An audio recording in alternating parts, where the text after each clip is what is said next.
é ela quem comanda o processo eleitoral brasileiro deste ano. Eu estou aqui com a ministra Carmen Lúcia. Muito obrigada por ter recebido a gente no seu gabinete, ter aceitado esse pedido, esse convite de entrevista, ministra. Honra minha, Basília, sempre estar com você, como a grande jornalista que é, e na CNN. Segundo turno chegou. E agora, quais são as expectativas? As expectativas são de que no próximo domingo, os mais de 33 milhões de eleitores que vão às urnas pela segunda vez para escolher o seu prefeito e o vice-prefeito compareçam em paz, de forma tranquila e alegre. O momento de escolha, que é a escolha da escolha, porque eles é que escolheram, os eleitores e as eleitoras, que não iriam decidir no primeiro turno, na primeira hora, e tem então essa segunda oportunidade, este segundo momento para escolherem seus prefeitos e vice-prefeitos. O que a gente trabalha e espera é que alegremente eles possam ir às urnas, que vão às suas cabines de votação, onde estão as sessões, e ali, sozinhos, eles escolham quem eles querem. Hoje, na semana que precede a eleição, a este segundo turno, nessas 51 cidades, municípios de 20 estados brasileiros, ninguém está eleito, ninguém deixou de ser eleito, porque é o eleitor que fala isso, é a eleitora que decide.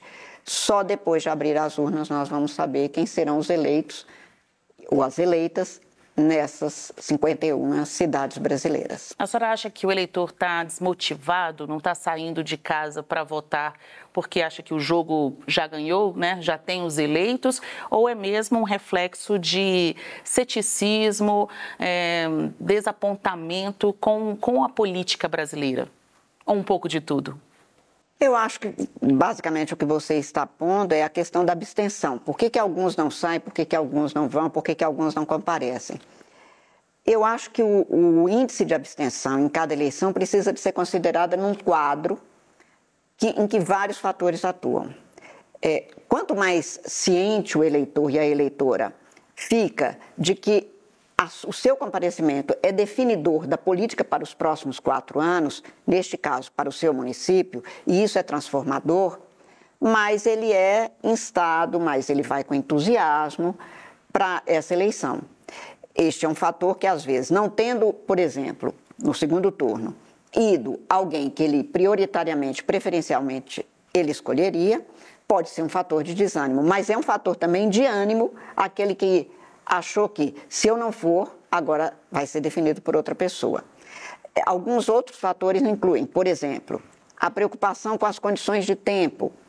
A pessoa, se não estiver animada e tiver uma condição climática desfavorável, claro que isso, de alguma forma, esmurece ou pode esmurecer.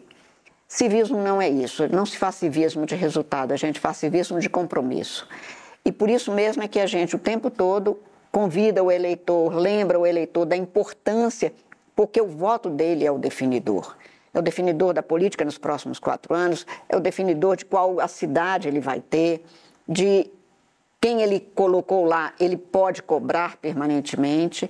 Então, ele deve fiscalizar, indo ou não aquele que ele prioritariamente escolheria. A política se faz com participação. A política democrática se faz com participação. Então, eu acho que é uma série de fatores. Quando a gente tiver que estudar abstenção, qual é o fator determinante, qual a conjugação de fatores que podem levar a uma maior ou menor participação. Eu acho que a importância da política na vida das pessoas precisa de ser demonstrada de maneira cada vez mais clara. E não apenas para quem participa ou já participava.